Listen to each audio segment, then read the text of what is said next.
O programa a seguir é livre para todos os públicos.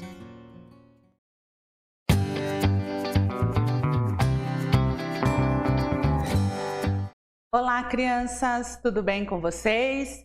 Eu sou a Fábia, professora da Rede Municipal de Educação de Piracicaba. E eu estou aqui para estudarmos um pouco mais sobre o sistema de numeração decimal. Alguém aí já foi ao zoológico? Quais animais que nós encontramos no zoológico? Aqueles que nunca foram, com certeza já viram na TV algum, né? A escola do Matheus realizou uma excursão para o zoo. Ele e seus amigos exploraram o local, viram muitos animais e, claro, se divertiram bastante. Matheus e Roberta conversaram um pouco sobre o que viram. Que passeio bacana! O guia contou que o zoo possui 39 aves. Eu contei 42 peixes. Pelo jeito, esse passeio foi muito legal, né? Na sala de aula, a professora fez uma tabela com os alunos de alguns animais que a turma viu no zoológico. A professora perguntou qual era o maior número para Maria. Vocês poderiam me ajudar? Preciso descobrir qual é o maior número. E aí, galerinha? Como que nós podemos ajudar a Maria a identificar qual é o maior número aí? Como podemos ajudar a Maria? Observando. Primeiro, a quantidade de algarismos. Olha o exemplo aqui. Eu tenho 4 e tenho 42. Então, eu tenho aqui dois números, porém quantidades de algarismos diferentes. Isso já é uma forma que nós podemos auxiliar e ajudar a Maria. Também temos a posição do algarismo no número. Olha um exemplo aqui, ó, o 39 e o 42. Como podemos ajudar a Maria? Observando. Primeiro, a quantidade de algarismos. Olha o exemplo aqui. Eu tenho 4 e tenho 42. Então, eu tenho aqui dois números, porém quantidades de algarismos diferentes. Isso já é uma forma que nós podemos auxiliar e ajudar a Maria. Também temos a posição do algarismo no número. Olha um exemplo aqui, ó, o 39 e o 42. Vamos praticar? Se nós fôssemos ordenar esses números aqui, do menor para o maior, como que ficaria? Vamos olhar aqui, ó, no nosso quadro numérico. Então, olha só. Qual é o primeiro número que está ali? O 4. Depois, qual é o número que viria? Depois do 4, se eu olhar na sequência, seria o número 6. Vamos praticar agora um pouquinho? Então, se eu tivesse que ordenar esses números aqui, 4, 39, 42, 6, 12 e 23, do menor para o maior, como ficaria? Podemos nos apoiar novamente lá no quadro numérico. Então, vamos lá. Primeiro número, na ordem do menor para o maior, seria o 4. Depois, o 4 seria o 6. E aí, teríamos o número 12. E depois do 12, qual será que viria? Número 23. Depois do 23, teria o número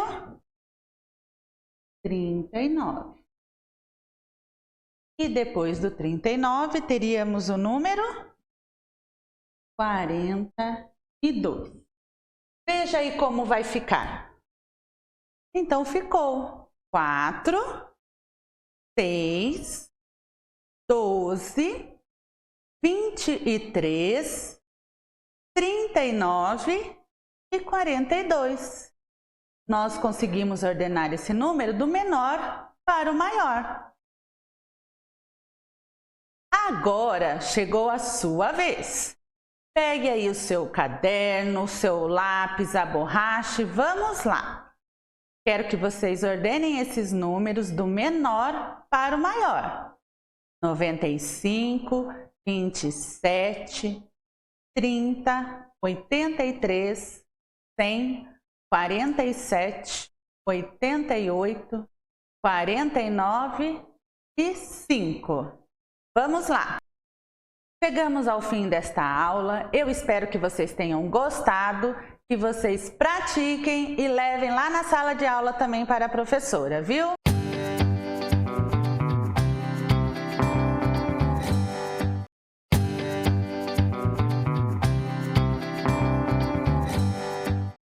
Boa tarde, alunos do quarto ano. Eu sou a professora Joyce e na aula de hoje nós vamos conversar um pouquinho sobre contos tradicionais. Você sabe o que são contos tradicionais? Vamos pensar um pouquinho. Os contos tradicionais também são conhecidos como conto popular. É um texto narrativo e geralmente é curto. É criado e enriquecido pela imaginação popular, que procura entreter ou educar o ouvinte. A sua origem perdeu-se no tempo. Ninguém é dono e senhor dos contos. Por isso, cada povo, cada geração conta-nos a sua maneira, às vezes corrigindo ou acrescentando algo ao enredo. Você já ouviu falar daquele ditado, quem conta um conto aumenta um ponto? É dessa tradição que ele surgiu, pois antigamente não haviam livros e as pessoas contavam as histórias umas para as outras, mãe para os filhos, avós para os netos e assim por diante. Os contos de fada também fazem parte dos contos tradicionais. Eles narram histórias que misturam realidade e fantasia. Essas histórias são muito apreciadas até hoje por crianças e adultos, porque tratam dos nossos medos, desejos, angústias, enfim, falam dos nossos sentimentos. Eu trouxe alguns livros para vocês verem. Certamente tem na biblioteca da sua escola. Pergunte para o seu professor e se tiver, peça para você ler com sua família, tá bom? Esse aqui são os melhores contos dos irmãos Grimm. É muito legal esse livro, tem vários contos, vale a pena vocês pegarem para ler com a família.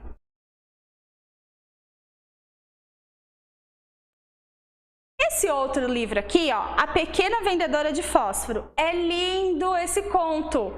É do Andersen, tá? Peçam para ler lá na biblioteca da escola, vocês não vão se arrepender. Agora nós vamos estudar um pouquinho sobre qual é a estrutura do conto tradicional. Então ele tem uma situação inicial, ele tem um desenvolvimento e ele tem uma situação final. Na situação inicial, o tempo ele é indeterminado. Então ele pode ser era uma vez, certo dia.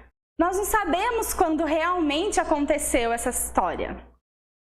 Nós temos também o espaço indefinido. Numa floresta, num reino distante, numa aldeia. Nós não sabemos de fato onde se passou essa história, qual o local exato dela.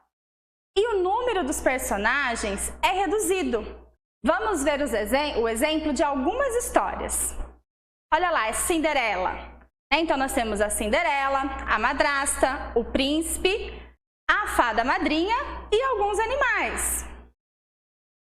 Na história da Rapunzel, é a Rapunzel, a madrasta e o príncipe. E na Chapeuzinho Vermelho, que é a vovó, a Chapeuzinho, o lobo e o caçador. Depois, nós temos o desenvolvimento da história. E para estudar essa parte, nós vamos estudar o conto do João e Maria, tá bom? A mudança de situação. Então, quando a gente entra na parte do desenvolvimento do conto, nós vamos para a mudança de situação. No conto do João e Maria, então, qual que era a situação deles? Era uma família pobre, as duas crianças moravam com o pai e com a madrasta. Eles estavam passando por um problema financeiro, eram pobres e estava tendo muita fome na cidade deles. E aí, a madrasta dá a ideia de abandonar as crianças, né, na floresta para que os dois não morressem de fome. Então, eles são abandonados na floresta pelo pai, mas eles conseguem voltar para casa. Mas, de novo, eles são abandonados e aí eles encontram uma casa feita de doces no meio da floresta. Então, mudou a situação que eles estavam. No desenvolvimento, nós temos também o surgimento de obstáculos. O que aconteceu na história de João e Maria? A casa que eles encontraram, que eles ficaram maravilhados, era uma casa de uma bruxa má. E essa bruxa maltratou eles, prendeu eles, né? Ela queria fazer maldades. Então, eles tinham que descobrir, pensar numa estratégia para fugir daquele lugar.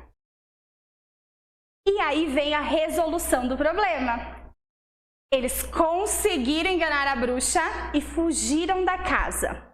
Eles encontraram lá dentro da casa da bruxa pérolas, joias, e eles voltaram para a casa do pai. E a situação final da história, né? O que aconteceu daí? Com todo aquele tesouro que eles encontraram, eles nunca mais iam passar fome. Então mudou a situação deles, as preocupações acabaram e eles viveram felizes para sempre. Conseguiram perceber as 3 etapas do conto? Então nós tivemos a situação inicial, que fala onde passa essa história. Então o tempo ele é indeterminado. O lugar também, nós não conseguimos saber exatamente onde que é. E os personagens são reduzidos. Depois nós temos o desenvolvimento. Então, muda o cenário, surgem obstáculos, tem que resolver um problema para depois ir para a situação final. Olha quanta coisa! Agora vocês vão fazer uma atividade. Converse com seus familiares e elaborem uma lista de contos que vocês conheçam. Pergunte para os avós, usem a criatividade, busquem esses contos e descubram histórias maravilhosas. Você pode registrar essa lista no seu caderno ou numa folha e depois apresentar para o seu professor. Agora nós vamos para um momento de leitura. Você vai ouvir o conto da Fiandeira Preguiçosa. Antes, eu gostaria de explicar o significado de algumas palavras que vão aparecer no texto, tá? Então, para vocês, na hora que aparecer a palavrinha, fica, o que significa? Então, vamos lá. Roca de fiar é esse instrumento aí, ó, utilizado para transformar lã ou algodão em fios. Nós temos também a dobadora, que é utilizada para organizar os fios, para que eles não embaraçem, tá vendo? Ela vai passando o fio aqui para ficar tudo organizado. E a cardadeira é utilizada para pentear a lã, o algodão, o linho. Parece bastante com aquele pente que é utilizado nos cachorros, nos pets, para desembaraçar o pelo. Isso que é a cardadeira. Acompanhe a leitura comigo, tá bom? A Fiandeira Preguiçosa é um conto de fadas dos irmãos Grimm. Há muitos e muitos anos, vivia numa aldeia um casal. A mulher, porém, era tão preguiçosa que nunca tinha vontade de trabalhar. Se o marido mandava afiar, ela empregava um tempo enorme para o fazer e não acabava nunca os trabalhos. E se acaso punha-se a afiar, não dobrava o fio, deixava todo embaraçado. Certo dia, o marido a censurava por isso. Retrucou-lhe dizendo: "Como queres que eu dobre direito o fio se não tenho uma dobradora? Seria melhor me arranjar um pau e me fizesse uma." Se é só isso, disse o marido. Vou buscar um pau na floresta e faço uma. A mulher então receou que ele de fato encontrasse o pau e fizesse a dobadoura, o que a obrigaria a trabalhar. Pensou um pouco e logo teve uma boa ideia. Às escondidas, saiu atrás do marido na floresta e quando o viu trepado numa árvore, a fim de cortar o pau apropriado, ela agachou-se atrás de uma moita que a ocultava toda. E de lá ela gritou: quem corta pau para a carneira morre. Quem com ela trabalha, nada tem, sempre corre. Ouvindo isso, o marido susteve a machadinha e ficou a pensar no que poderia significar. Bem, disse depois, que queres que seja? Foi um zumbido que passou pelo meu ouvido, é tolice assustar. Voltou ao trabalho, mas quando ia cortar o pau novamente, ouviu a voz falando: quem corta pau para a carneira morre. Quem com ela trabalha nada tem, sempre corre. Ele então ficou com medo realmente, pensando no que poderia ser aquilo. Todavia, criando coragem, pegou na machadinha, decidido a continuar.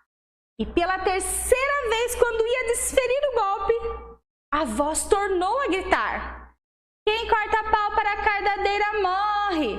Quem com ela trabalha nada tem, sempre corre. Isso foi o bastante para lhe tirar toda a vontade de continuar. Desceu rapidamente da árvore, mais do que depressa voltou para casa. A mulher tomou por um atalho e, correndo mais do que podia, tratou de chegar na casa antes dele. Quando ele entrou na sala, onde ela já se encontrava, ela estava com o ar de mais inocente deste mundo, como se nada soubesse, e perguntou: então, trazes um pau para fazer a cardadeira? Não, disse ele. Pelo que vejo, acho melhor não pensar mais nisso. Em seguida, contou o que se tinha passado na floresta. E desde então, não fez mais menção à dobadoura, deixando a mulher em paz. Entretanto, não demorou muito e o marido começou a irritar-se com a desordem que reinava em casa. "Ó, mulher", respondeu ele, "é uma vergonha ver esse fio todo amaranhado na roca." Ela respondeu: "Sabe de uma coisa? Já que não consegue arranjar uma dobadoura, vai postar-te lá em cima do sótão e eu ficarei aqui embaixo. Te jogarei o fuso e tu tornarás a jogar para baixo. Assim, para cima e para baixo, fazendo a meada." "Está bem", disse o marido. E assim fizeram. Terminada a meada, ele disse: "Agora que fizemos a meada, temos que fervê-la." A mulher alarmou-se, mas disse: "Faremos isso amanhã." Enquanto isso, ia pensando numa nova artimanha que a isentasse de trabalhar. Na manhã seguinte, levantou-se cedo, acendeu o fogo sobre o caldeirão, mas ao invés de botar nele a meada, botou uma maçaroca de estopa e deixou-a fervendo. Em seguida, foi ter com o marido, que ainda estava na cama, e disse-lhe: "Eu preciso sair um pouco. Levanta-te e olha o fio que está fervendo no caldeirão. Vá depressa e preste atenção, pois se o galo cantar e tu não prestares atenção, o fio ficará feito estopa." O homem tratou de levantar imediatamente, vestiu-se às pressas e foi para a cozinha. Mas quando olhou dentro do caldeirão, viu com espanto um monte de estopa a ferver. O coitado perdeu o fôlego, pensando que se havia descuidado e que lhe cabia a culpa por esse desastre. Então ele ficou bem caladinho e desde esse dia nunca mais falou em fio ou em fiar. Convenhamos, porém, que aquela mulher era deveras perversa. Esse texto foi tirado do site dos Irmãos Greens, tá bom? E agora eu quero saber de vocês. O que você achou dessa história? A mulher, ela era perversa ou esperta? Pensem aí, converse com os familiares, registre a sua resposta no caderno ou numa folha e apresente para o seu professor. E essa foi a nossa aula hoje. Vamos fazer uma retomada? O que nós aprendemos? Aprendemos sobre o que são os contos tradicionais, conhecemos a estrutura do conto, fizemos a leitura de um conto dos irmãos Grimm e aprendemos o significado de algumas palavras. Tenham uma boa tarde de estudo, espero que vocês tenham gostado da aula de hoje e até a próxima. Tchau!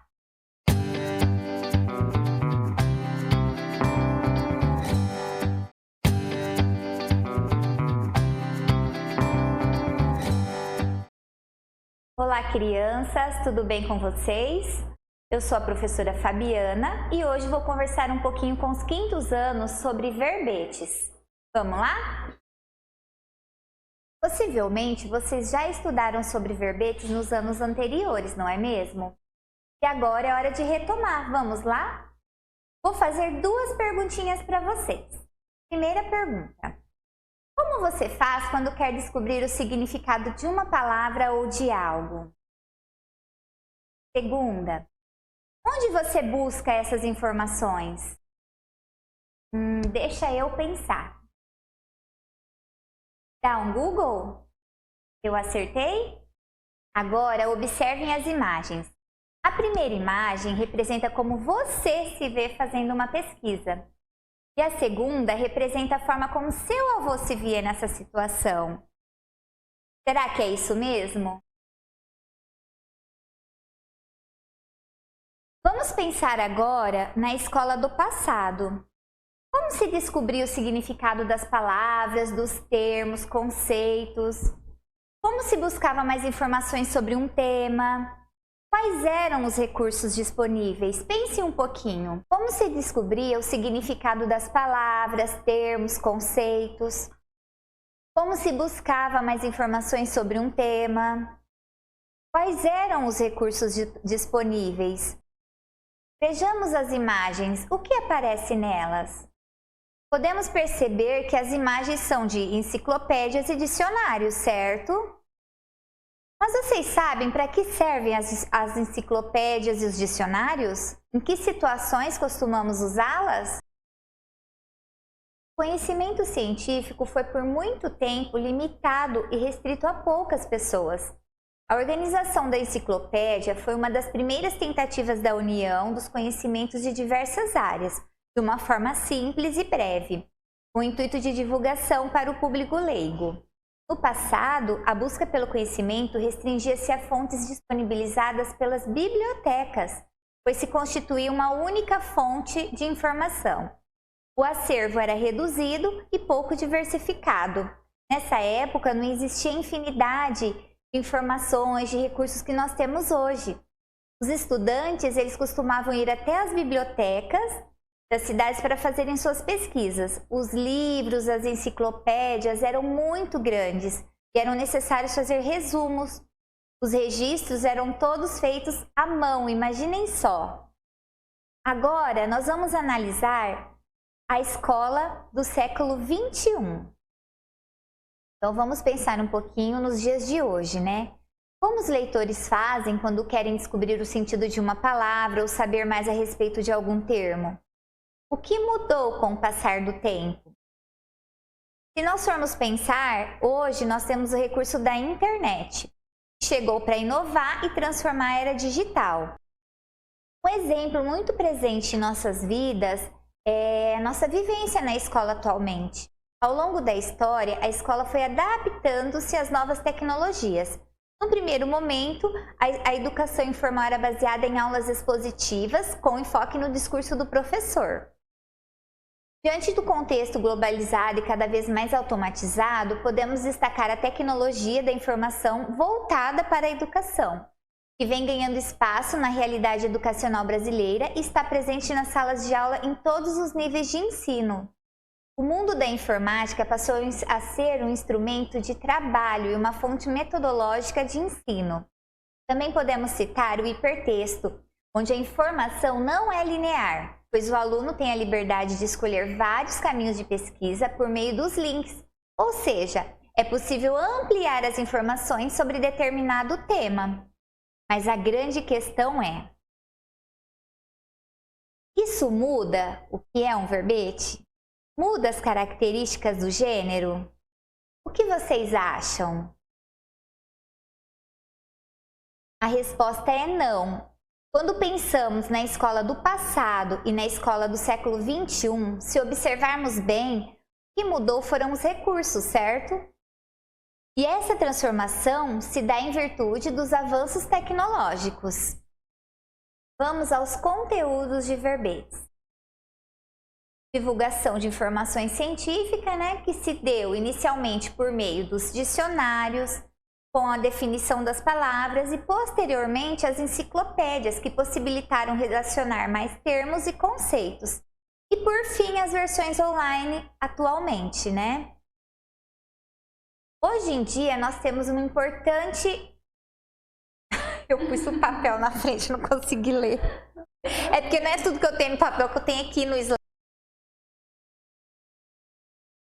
Hoje em dia, temos como importante fonte de pesquisa a internet. Vamos ver um pouquinho? Verbetes na internet. Vocês sabiam que a Wikipédia é uma das plataformas mais conhecidas e utilizadas? Ela é uma enciclopédia livre e online, uma plataforma colaborativa de divulgação de informações gratuitamente e que qualquer pessoa pode criar, publicar ou revisar. Mas será que podemos confiar em todas as fontes de busca da internet? O que vocês acham? É muito importante validar essas informações, mas como? Como poderíamos saber se as fontes são confiáveis? Vamos pensar um pouquinho? Quem será que escreve os verbetes de enciclopédia e de dicionário? Será que são os estudiosos do assunto? Hoje em dia se fala muito em fake news, que são as notícias falsas, o que se faz necessário verificar a veracidade da informação em outros sites. Os geradores de informações precisam ser especialistas na área. Vale a pena sempre buscar outras fontes de pesquisa e quem são os produtores do site e dessa forma validar o conteúdo. Originalmente, quem escreve os verbetes são especialistas da área. Cuidam para que a linguagem fique acessível ao público em geral. E para concluir, checar a confiabilidade do site é muito importante, pessoal. Fica essa dica aí, tá bom?